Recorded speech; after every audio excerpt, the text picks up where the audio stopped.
मिटा दो जमाने की कुनवा परस्ती, मिटा दो जमाने की कुनवा परस्ती, मिटा दो जालिमों के शोषण की हस्ती, मिटा दो गरीबों की फाका परस्ती, मिटा दो जातिता के शोषण की बस्ती। अमर रहे अंबेडकर, अमर हैं अंबेडकर, अमर रहे।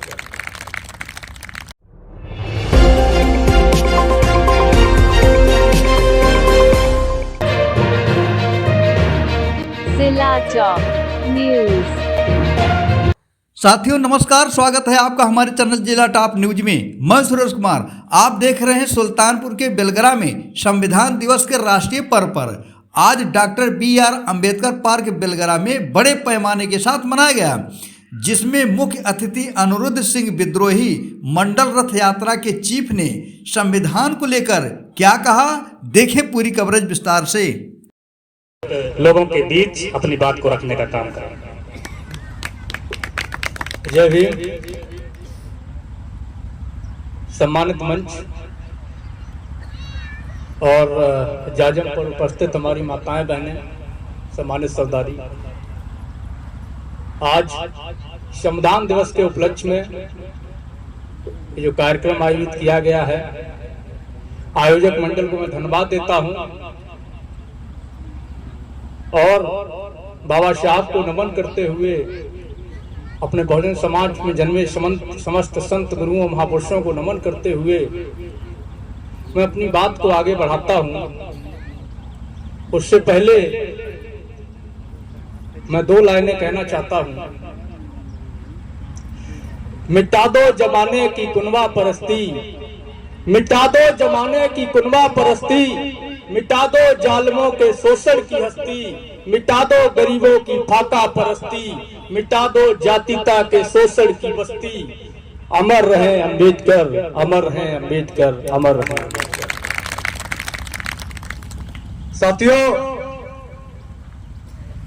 हमारे पीछे बैठे साथी काफी देर से अपना जो है आपसी वाद विवाद चर्चा में मस्त हैं, तो थोड़ा सा समय निकालिए। हम देख रहे हैं आप अभी यहीं से आए हुए हैं और हम कल भीलवाड़ा से घर पहुंचे हैं और वहां से सीधा यहाँ आ गए। न परसों सोए न कल सोए। तो समाज की लड़ाई इतनी आसान नहीं है साथियों।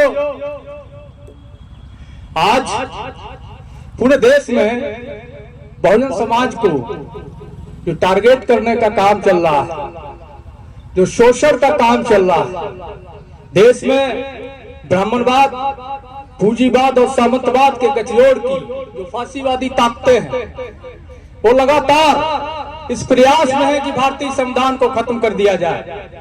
हमारे बाबा साहब डॉक्टर भीमराव अम्बेडकर ने जो हमें सुरक्षा कवच दिया है, उस सुरक्षा कवच को ध्वस्त कर दिया जाए ताकि हमारा शोषण करना उनके लिए आसान हो जाए, हमारी जमीनें छीनना उनके लिए आसान हो जाए, हमारे अधिकार खत्म करना उनके लिए आसान हो जाए। तो ये लड़ाई काफी बड़ी लड़ाई है और मैं इसको एक परंपरा के रूप में देखता हूं, जो तथागत गौतम बुद्ध से चल के फुले, पेरियार, बिरसा मुंडा, कर्पूरी ठाकुर, जगदेव प्रसाद कुशवाहा, मानव साहब काशीराम, लालू प्रसाद यादव, मुलायम सिंह यादव, शरद यादव, तमाम महापुरुषों से होते हुए हमारे पास तक आई है। और आज इस परंपरा को आगे बढ़ाने की जिम्मेदारी हम नौजवानों के कंधे पर है। मैं उम्मीद करता हूं कि यहां बैठे हमारे नौजवान साथी इस परंपरा को समझेंगे और इसे आगे बढ़ाने का प्रयास करेंगे। बाबा साहब अम्बेडकर ने कहा था कि हे मेरे साथियों, मैं बहुत संघर्ष के बदौलत इस कारवां को यहां तक लाया हूं। इसको अगर आगे नहीं ले जा सकते हो तो यही थामे रहना। लंबे समय से वही थामे रखा हुआ है हमारे महापुरुषों ने, पर अब हमारी जिम्मेदारी है कि अब हम थोड़ा सा ताकत लगाएं, थोड़ी हिम्मत दिखाएं, इस बाबा साहब के कारवां को आगे लेके जाएं। और इस कारवां को आगे ले जाने के लिए बहुत संघर्ष करना पड़ेगा, बहुत कुर्बानियां देनी पड़ेंगी, बहुत त्याग देना पड़ेगा। हम लोग अपने स्तर से लगातार प्रयास कर ही रहे हैं सभी लोग, लेकिन कमी कहां पर रह जा रही है? कमी रह जा रही है कि जब सामाजिक कार्यक्रम होता है तो हम जो है पैरों की जूती पहन करके समाज की जाजम पे आ जाते हैं। पैरों की जूती समझ रहे हैं? राजनीति, राजनीति हमारे पैरों की जूती है और सामाजिक संघर्ष हमारे सर का ताज है। तो सामाजिक जाजम में पैरों की जूती खोल के आना चाहिए और जब तक हम सामाजिक जाजम पर पैरों की जूती खोल कर नहीं आएंगे, हम साझा नहीं बैठ पाएंगे, एक साथ नहीं बैठ पाएंगे। इसलिए ये जरूरी है कि सबसे पहले हम एक साथ बैठना सीखें और एक साथ बैठने के लिए कौन किस दल से है, कौन किस संगठन से है, इन चीजों को दूर करना होगा। तमाम सारी बातें हुई, किसी ने किसी पे आरोप लगाए, किसी ने किसी पे आरोप लगाए। कोई कहता है कि ओबीसी ज्यादा शोषण करता है, कोई कहता है हम ओबीसी को बड़ा भाई मानते हैं, कोई कहता है हम एससी को छोटा भाई मानते हैं। फिर कमी कहां पर रह गई? जब सब एक दूसरे को बड़ा भाई मान रहे हो, छोटा भाई मान रहे हो, तो कमी कहां पर रह गई? इस पे विचार करने की जरूरत है। ओबीसी एक बड़ा समाज है। देश की 65% आबादी, जो बिहार सरकार की जाति जनगणना ने तय कर दिया कि देश में 65% ओबीसी है और जो कुनबा बड़ा होता है उस कुनबे में शरीफ भी होते हैं, नालायक भी होते हैं और लायक भी ज्यादा होते हैं संख्या के हिसाब से, और जो परिवार छोटा होता है उसमें बदमाश भी कम ही होते हैं और अच्छे भी कम होते हैं। तो हम उन बदमाशों को साइड में करके जो ठीक लोग हैं, वैचारिक लोग हैं, वो लोग एक साथ बैठना सीखें, तब जाकर के हम अपने मिशन को आगे लेके चल सकते हैं। बाबा साहब ने जो हमें संविधान दिया, उस संविधान का महत्व मैं एक छोटी सी कहानी के माध्यम से सुनाना चाहूंगा। एक राज्य में एक लोहार था, बड़ा अच्छा काम करता था। तो राजा एक दिन गया उसकी प्रशंसा सुन के, तो उसने अपना काम, उससे कुछ अस्त्र बनवाए, तलवारें बनवाई और बहुत सारे काम करवाए। तो बड़ा सुंदर उसने काम किया, राजा बहुत खुश हुआ।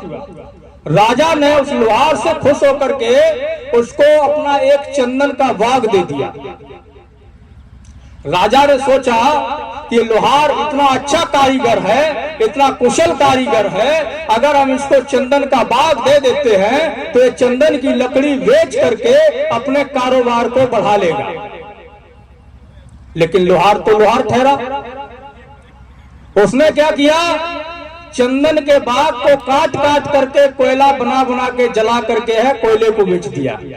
चंदन को चंदन से कोयला बना करके मिट्टी के भाव में बेच दिया या कहें कोयले के भाव में बेच दिया। कुछ दिनों बाद राजा मन में सोचा कि अब जो है लोहार की स्थिति बदल गई होगी, हमें चल के देखना चाहिए। तो जब लोहार को देखने के लिए राजा आया, राजा ने देखा कि जो झोपड़ी उस समय थी वही झोपड़ी इस समय है। तो राजा बड़ा आश्चर्यचकित हुआ। राजा ने पूछा उसके पड़ोसियों से कि हमने इसको जो चंदन का बाग दिया था उसका इसने क्या किया? तो पड़ोसियों ने बताया कि उसने चंदन के बाग को कटवा करके उसको जला करके कोयला बनाकर मार्केट में बेच दिया। राजा बड़ा गुस्सा हुआ। राजा लोहार के पास आया, बोला ये लोहार, तेरे पास कोई चंदन की लकड़ी बची है कि नहीं? तो लोहार बोला साहब कुल्हाड़ी में एक बेत बचा हुआ है। तो राजा ने कहा लिया।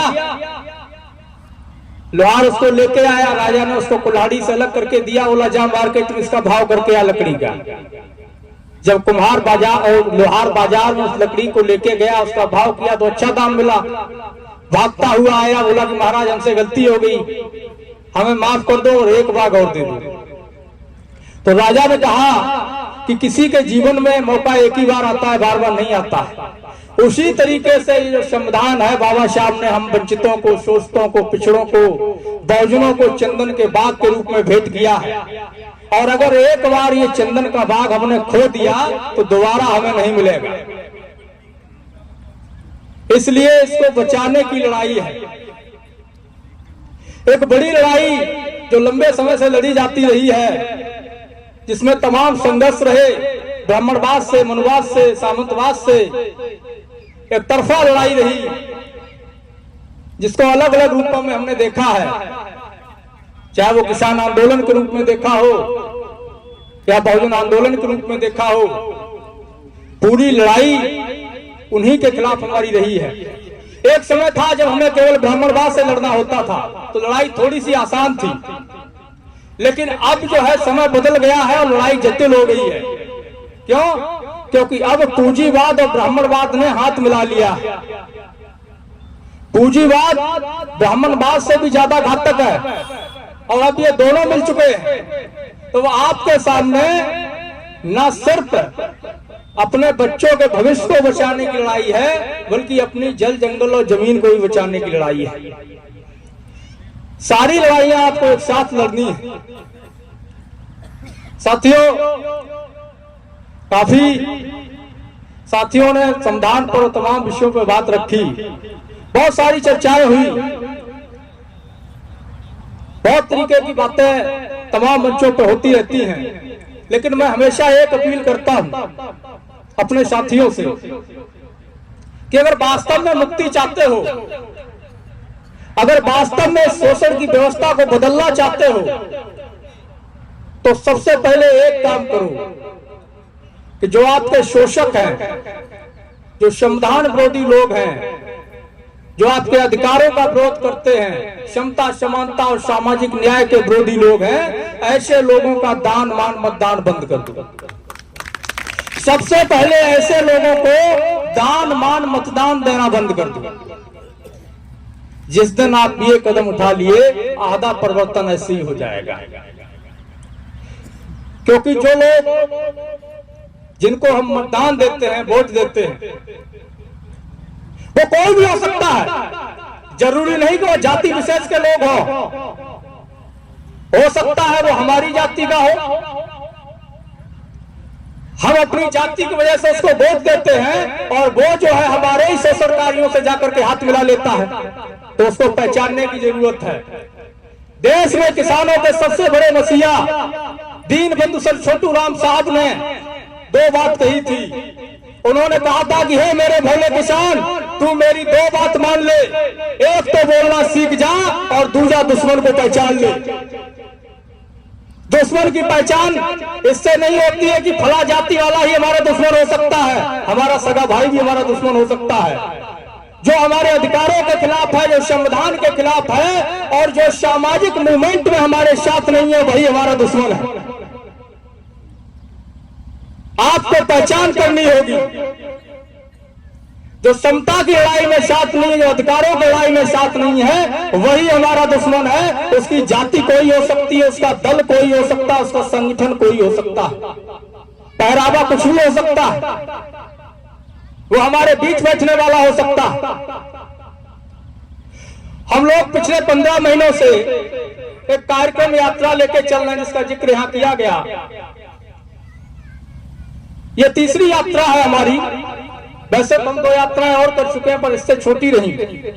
ये 18 महीने का प्रोग्राम है और इन 15 महीनों में हमने उत्तर प्रदेश, बिहार, मध्य प्रदेश, हरियाणा, राजस्थान को अच्छे से घूमा, गांव-गांव में जाकर के देखा। एक चीज केवल सबसे ज्यादा जो हमने महसूस की वो ये है कि जो हमारे जनप्रतिनिधि होते हैं, उनको सबसे ज्यादा आप देखोगे तो एक जगह पे देखोगे, कहां पर? कथा भागवत मंदिर मस्जिद में। सामाजिक न्याय के मूवमेंट में ना इनका कोई योगदान होता है, ना एक नए पैसे का सहयोग करते हैं। अभी 11 की लंका राजस्थान चुनाव में लगा के आया हूं अच्छे से।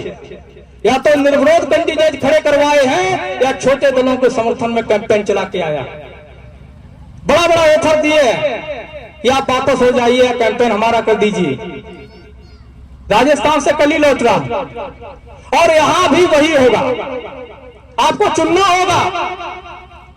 अगर लड़ने वाले लोगों को आप नहीं समझेंगे, अगर आप जनप्रतिनिधि, अधिकारी जो समाज के नाम से, समाज का वोट लेकर के जनप्रतिनिधि कुर्सी पर बैठता है, वो न तो सदन में बोलता है, न सड़क पे आता है और न सामाजिक मूवमेंट में अगर सहयोग करता है, तो बताइए वो जनप्रतिनिधि किस काम का है? वो जनप्रतिनिधि किस काम का है?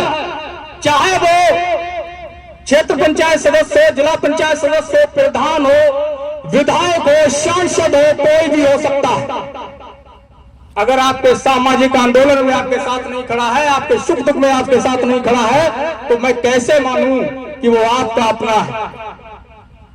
हो सकता है क्या? मैं आप लोगों से पूछना चाहता हूं, बताइए, जो आपके सामाजिक मूवमेंट में, आंदोलन में आपके साथ ना खड़ा हो, आपके ऊपर जब शोषण हो रहा हो, तब आपके लिए न्याय की आवाज ना उठाए, जब आप उसको चुन के सदन में भेजे, सदन में आपके मुद्दों को ना उठाए, तो क्या ऐसे जनप्रतिनिधियों को दोबारा भेजना चाहिए? भेजना चाहिए? मैं किसी पार्टी से नहीं, और गलतफहमी मत पाल लेना। उनकी गर्मी उतारने के लिए हमने पार्टी भी राजस्थान में खड़ी करवा दी, और हम अपनी पार्टी वे नहीं बनाए हैं, आदिवासी समाज की पार्टी, क्योंकि भीलों का वोट लेकर के आदिवासियों को खूब लूटा है इन्होंने, और उसी दक्षिण राजस्थान में हमने अपना पूरा कारवा खड़ा किया। आप भी तो योगदान ही दे रहे हैं ना भाई, आप बैठ के योगदान दे रहे हैं कि नहीं अपने यूट्यूब चैनल मीडिया के जरिए? तो इसी तरीके से हर एक व्यक्ति, चाहे वो सरकारी कर्मचारी हो, किसान हो, मजदूर हो, जनप्रतिनिधि हो, वो सामाजिक आंदोलन में अपना योगदान दे सकता है। कढ़ाई चढ़ा दी भट्टी पर, और उसमें खाली वो होता है, क्या बोलते हैं उसको, पलटा, क्या कंचुला जो भी बोलते हैं, तो उसको डुबाया जा रहा था। एक राहगीर निकला, उसने पूछा भैया क्या कर रहे हो? बोला रुको थोड़ी देर, फिर चलाने लगा। फिर जो है दूसरा राहगीर आया, उसने उससे पूछा भैया ये क्या कर रहा है? खाली मतलब कढ़ाई में वो चला रहा है, कंचुला जला करके भट्टी। तो उसने भी कह दिया उससे रुको। ऐसे रुको करते करते मजमा जमा हो गया, और कढ़ाई जो तप के लाल सुर्ख हो गई। तो लास्ट में जब वो पहला राहगीर था, उसका जब सब्र का बांध टूटा, तो उसने कहा भैया 1 घंटा हो गया, अब तो बता दे कर क्या रहा है? उसने कहा तुमको मूर्ख बना रहे हैं और तुम बन रहे हो। यही देश में चल रहा है। जो भी नेता आता है, जनप्रतिनिधि आता है, भट्टी चढ़ा देता है और खाली कंचुला घुमा करके समाज को मूर्ख बनाने का काम करता है। तो अब मूर्ख नहीं बनना, अब सवाल करना होगा। 5 साल में अगर सदन में आपका जनप्रतिनिधि सवाल नहीं करता, तो अगली बार वोट मत दीजिएगा। आपके ऊपर अन्याय होता है, आपके साथ खड़ा नहीं होता, खुल के विरोध करिएगा। डरने की जरूरत नहीं है, कोई भी हो। आपके अधिकार छीने जा रहे हैं, सामाजिक कार्यक्रम हो रहे हैं, सामाजिक आंदोलन हो रहे हैं। अगर आपका जनप्रतिनिधि चाहे छोटा हो, ग्राम स्तर का या लोकसभा स्तर का हो या विधानसभा का, आपका साथ नहीं देता मूवमेंट में, खुलकर विरोध करिए। जब तक आप विरोध नहीं करेंगे, सवाल नहीं करेंगे, परिवर्तन नहीं आएगा। आज समय की जरूरत है, ये देखने की जरूरत नहीं है कि और कौन है। फिर बहुत सारे विकल्प है, निकालो। नेता को नेता समाज को नहीं बनाता, नेता को समाज पैदा करता है। और समाज चाह जाए तो एक दिन में 1000 नेता बना दे। कर दिया जाएगा जब जनसंख्या अनुपात में भागीदारी सुनिश्चित कर दी जाएगी, तब जाकर के ये सपना जगदेव प्रसाद कुशवाहा का साकार होगा, मानवर काशीराम का साकार होगा, डॉक्टर अंबेडकर का साकार होगा, बीपी मंडल का और हमारे समस्त बहुजन महापुरुषों का सपना तब जाकर के साकार होगा। और यादवों का जहां तक सवाल, एक साथी कह रहे थे, तो मैं तो यादवों से हर जगह जाकर के ये अपील करता हूं कि हे यादवों, हे पिछड़ों, जिस दिन तुम इन अनुसूचित जाति के भाई बहनों को अपने कंधे पर बिठा लोगे, ये तुम्हें अपने सर पे बिठा लेंगे। जिस दिन तुम इन्हें अपने कंधे पर बिठा लोगे, ये तुम्हें अपने सर पे बिठा लेंगे। तुम्हें आगे बढ़कर के इनका हाथ थामने की जरूरत है। ये अपनी लड़ाई लड़ रहे हैं। ऐसी समाज बहुत मजबूती से हर एक आवाज को उठाने का काम कर रहा है। आज ओबीसी के अंदर अगर देखा जाए तो पूरे देश के अंदर मेरी नजर में कोई ऐसा सामाजिक नेता नहीं है जिसकी एक आवाज पे कहीं 10,000 लोग 4 दिन में भी इकट्ठे हो जाए।